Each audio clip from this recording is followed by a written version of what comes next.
Good morning to all of you. कैसे हैं आप सभी? जल्दी से एक बार कमेंट करके बताएंगे आप सभी कैसे हैं और कौन कौन मेरे साथ जुड़ा है वोकैब के सेशन के लिए। जैसा कि आप जानते हैं ये जो सेशन है आप सभी के लिए इतना ज्यादा इंपॉर्टेंट है क्योंकि हर एक एग्जाम जिसमें भी इंग्लिश आपसे पूछी जाएगी उस हर एक एग्जाम में आपसे वोकैब भी पूछी जाती है और इस एक वोकैब के सेशन में आप काफी सारी चीजें एक ही बार में कवर कर सकते हैं। सिनोनिम, एंटोनिम, वर्ड के मीनिंग वो भी हिंदी में भी, साथ ही साथ इडियम फ्रेजेस, साथ ही साथ वन वर्ड सब्स्टिट्यूशन। तो ये जो सेशन है आपके लिए बहुत ज्यादा इंपॉर्टेंट है और बहुत ही कम टाइम में आप बहुत सारी चीजें सीख सकते हैं। डेली ये सेशन 8 बजे चलता है तो डेली आप मेरे साथ जुड़िए। अब हम स्टार्ट करते हैं अपने सेशन को एंड आई बिलीव आप एक बार लाइक और शेयर कर चुके होंगे, अभी तक तो नहीं किया है तो फटाफट से एक बार लाइक और शेयर कर दीजिए। और हम चलते हैं फर्स्ट वर्ड की तरफ जो कि है बिलेटेड।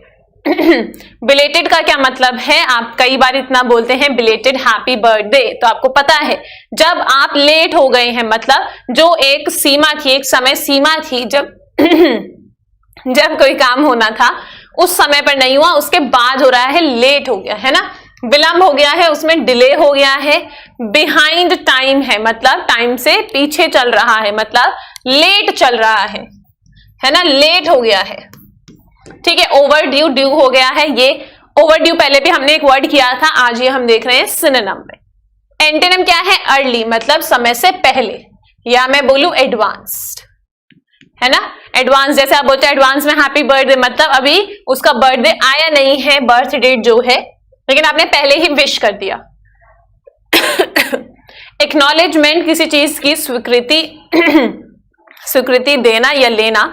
इसमें क्या है कि आपके नॉलेज में है कोई चीज जो हो रही है। ठीक है, स्वीकृति यानी कि अलाउंस, आपने अलाउ कर रखा है। मान लीजिए आपके सामने कोई चीज हो रही है, कोई गलत चीज हो रही है, तो आप उसको एक्नॉलेज करके अगर आप उसको रोक देते हैं तो वो सही कार्य है, वही सही काम है। आप अगर नहीं भी रोक रहे हो तब भी आपके एक्नॉलेजमेंट में है कि काम तो गलत हुआ है, मुझे पता है। ठीक है, अलाउंस या अवेयरनेस, आपको पता है।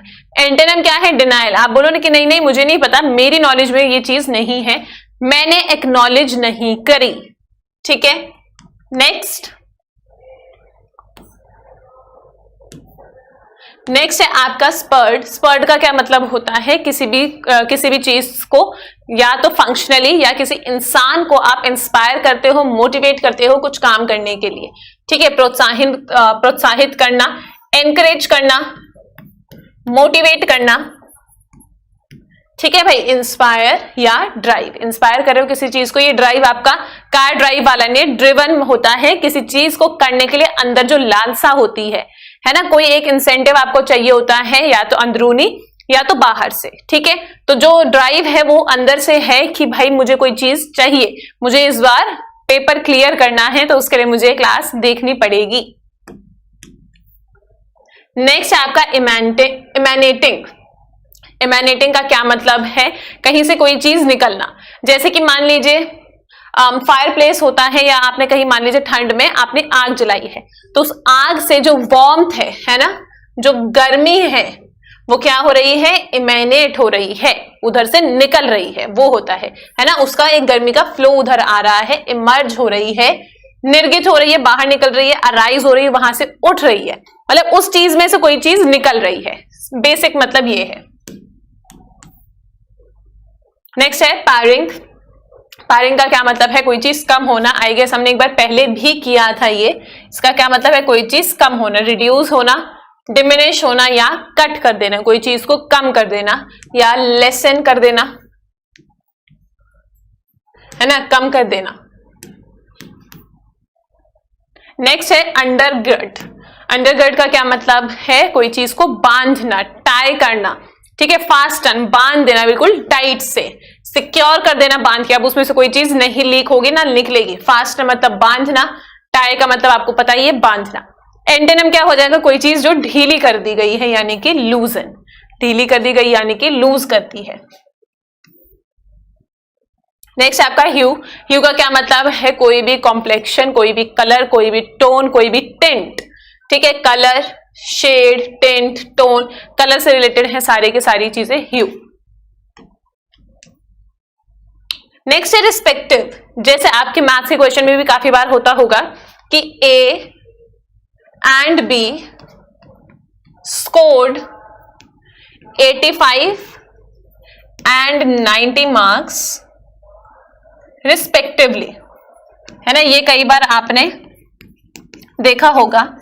क्या मतलब है रिस्पेक्टिवली? मतलब ए अगर पहले लिखा है तो इधर वाला जो पहले वाला है वो उसी के लिए है, बी अगर बाद में लिखा है तो इसका भी जो बाद वाला है वो बी के लिए है। मतलब जिस ऑर्डर में ये लिखा गया है उसी ऑर्डर में ये है, जिस पर्टिकुलर में ये लिखा गया है उसी पर्टिकुलर में ये है, ठीक है। तो मतलब ए आगे है तो ए के मार्क्स पहले होंगे, बी बाद में है तो बी के मार्क्स बाद में होंगे, वो होता है रिस्पेक्टिव, ठीक है। संबंधित, उससे रिलेटेड होना, ऑर्डरली होना। ये पहले है तो उसी ऑर्डर में जो पहले वाला है वो ए का मार्क्स है।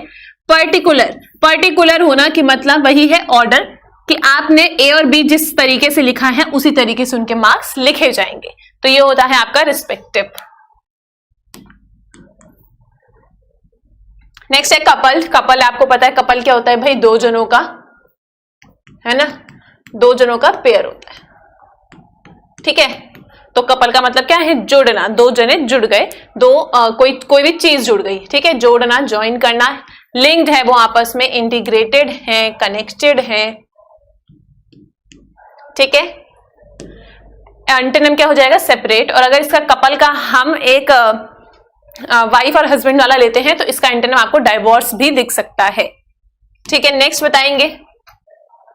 नेक्स्ट है ओनस। ओनस क्या होता है? एक बार पहले भी बताया था कि आपके ऊपर क्या है? बर्डन आ जाता है। कब? जब आप उसके लिए तैयार नहीं होते हो, ठीक है। जैसे कि किसी के घर में होता है कि फादर या मदर की डेथ हो जाती है, तो जो भी बड़ा बेटा या बड़ा बेटी होती है उसके ऊपर रिस्पॉन्सिबिलिटी आ जाती है ना चाहते हुए भी, है ना वो उस टाइम पे उस चीज के लिए तैयार होते हैं, लेकिन सिचुएशंस ऐसी हो जाती है कि उनको वो चीज करनी पड़ती है। तो वो बर्डन, लाइबिलिटी, रिस्पॉन्सिबिलिटी, वो भार उनके ऊपर आ जाता है। नेक्स्ट है ऑल हैंड्स ऑन डेक। ये आपका इडियम फ्रेज है। मतलब कि मान लीजिए कोई शिप जा रही है ना, मान लीजिए टाइटैनिक है, टाइटैनिक जो डूब गया वो है, तो कोई भी शिप है, अगर मान लीजिए थोड़ा सा कुछ इधर उधर हो जाता है या कोई स्टॉर्म आ जाता है आपका सी में, तो उस टाइम पर उस शिप को संभालने के लिए एक इंडिकेटर दिया जाता है। क्या बोला जाता है कि ऑल हैंड्स ऑन डेक। मतलब जितने भी टीम के मेंबर हैं सभी की जरूरत है। ऑल हैंड्स मतलब सबके सब आ जाओ, ठीक है, सबकी जरूरत है हमको। रिलेटिंग टू अ सिचुएशन, जो कि मैंने आपको बताई, in which every available person is needed to assist. मतलब जितने भी लोग हैं उन सबकी हेल्प चाहिए, सभी के सभी आ जाओ।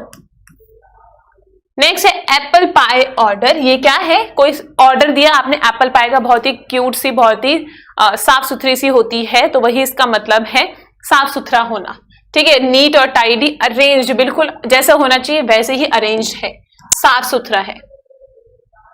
नेक्स्ट है the smell of an oily rag. इसका क्या मतलब है? ऑयली रैग का क्या मतलब है? कोई भी अमाउंट जो रिसोर्स है वो कम मात्रा में है, मतलब पर्याप्त नहीं है। मीगर अमाउंट मतलब बहुत ही कम, ठीक है, बहुत ही कम अमाउंट में आपको रिसोर्स दिया गया है। नेक्स्ट है bring owls to Athens. As far as I can remember, जितना मुझे पता है, जितना मुझे याद आ रहा है, ये एक ग्रीक का प्रोवर्ब है, बहुत ही फेमस सा। तो उधर क्या है कि आउल्स जो है उधर आई गेस बहुत ही ज्यादा फेमस है और वो उधर का एक सिंबल बन गए थे। तो ये मतलब क्या है कि आउल्स को वहां लेके, एथेंस क्या है? ग्रीक की एक जगह है, आई गेस ये कैपिटल है, पता नहीं, थोड़ा सा जीएस मुझे नहीं पता है, जीएसजी के, बट जो इससे रिलेटेड है कि एथेंस में जो है आउल एक सिंबल है, मतलब वहां पे बहुत फेमस है। तो उधर आउल्स को लेके जाने का क्या मतलब? जहां पे ऑलरेडी बहुत सारे आउल्स हैं। तो वही है कि पॉइंटलेस है, कोई मतलब ही नहीं है इस बात का, ठीक है। Next anything but. मैंने जैसे कि बोला she is anything but friendly. मतलब इसका क्या मतलब होता है कि बिल्कुल भी नहीं, मतलब कि वो बिल्कुल भी फ्रेंडली नहीं है, ये मतलब इसका निकलता है। मतलब वो कुछ भी हो सकती है लेकिन फ्रेंडली तो नहीं है, इतना मैं बोलना चाहती हूँ, बिल्कुल भी नहीं, ठीक है, बाय नो मीन्स। नेक्स्ट देखेंगे नेक्स्ट है आपका अब one word substitution, downpour. Downpour का क्या मतलब होता है? पोर का मतलब होता है डालना, है ना, किसी जैसे जूस डाल रहे हो जग में से ग्लास में तो पोर, ठीक है। डाउन का मतलब नीचे। तो क्या मतलब हुआ कि बारिश आ रही है और बहुत तेज आ रही है और बहुत देर से आ रही है, a heavy continuous fall of rain. Next है आपका एमनेस्टी। एमनेस्टी का क्या मतलब होता है? कोई भी माफी मांगी जाए लेकिन ऑफिशियली मांगी जाती है, सबके सामने मांगी जाती है। जैसे कि पॉलिटिक्स में बहुत होता है कि माफी मांगी जाती है सामने आकर, वो होता है एमनेस्टी। नेक्स्ट है आपका रैनकोर। रैनकोर का क्या मतलब है? बहुत देर तक अगर खड़े रहते हो कहीं तो आपके क्या है, पैर दर्द करने लग जाते हैं, है ना, रेस्टलेस हो जाते हो आप लोग, है ना, किस वजह से? लॉन्ग स्टैंडर्ड, बहुत देर खड़े होने की वजह से। चलिए आज के लिए इतना ही। आई होप आपको सेशन अच्छा लगा होगा। अगर अच्छा लगा है तो सभी के सभी लाइक जरूर करिएगा, कमेंट में जरूर बताना क्लास कैसी लगी, शेयर ज्यादा से ज्यादा किया करो, प्रेपकर को सब्सक्राइब करिए, प्रेपकर ऐप को डाउनलोड करिए, उस पर आपको क्वेश्चंस मिलेंगे प्रैक्टिस के लिए, आप वो क्वेश्चंस प्रैक्टिस कर सकते हैं। बैचेस हैं, जिसमें भी आप इंटरेस्टेड हो आप वो बैच ले सकते हो। तो ये है आपका एक Telegram group, English made easy with Nidhi के नाम से, ठीक है। तो इसमें क्या है, आपका ये जो टेलीग्राम ग्रुप है, अगर आपको नोटिफिकेशन नहीं आती है यहां मिलेगी, अपडेट चाहिए यहां मिलेगा, कोई डाउट है यहां से पूछ सकते हो। वोकैब की डेली क्लास आपकी 8 बजे चलती है और थोड़ा सा शेयर कर दिया करो भाई, मेहनत लगती है वोकैब लाने में, हिंदू एडिटोरियल की PYQ ढूंढ ढूंढ कर, सारी के सारी जो आपके लिए प्रोडक्टिव हो, है ना, जो आपको एग्जाम में देखने को मिले। तो आपका इतना फर्ज तो बनता है कि आप एक बार लाइक और शेयर कर दें। इंग्लिश की अब आपकी जो टॉपिक वाइज क्लास है वो 2 बजे चल रही है ना, हेड कांस्टेबल के लिए चल रही है, दिल्ली पुलिस वाले के लिए। तो अब मैं आपसे मिलूंगी 2 बजे, तब तक के लिए अपना ध्यान रखिए और हमारे साथ जुड़े रहिए।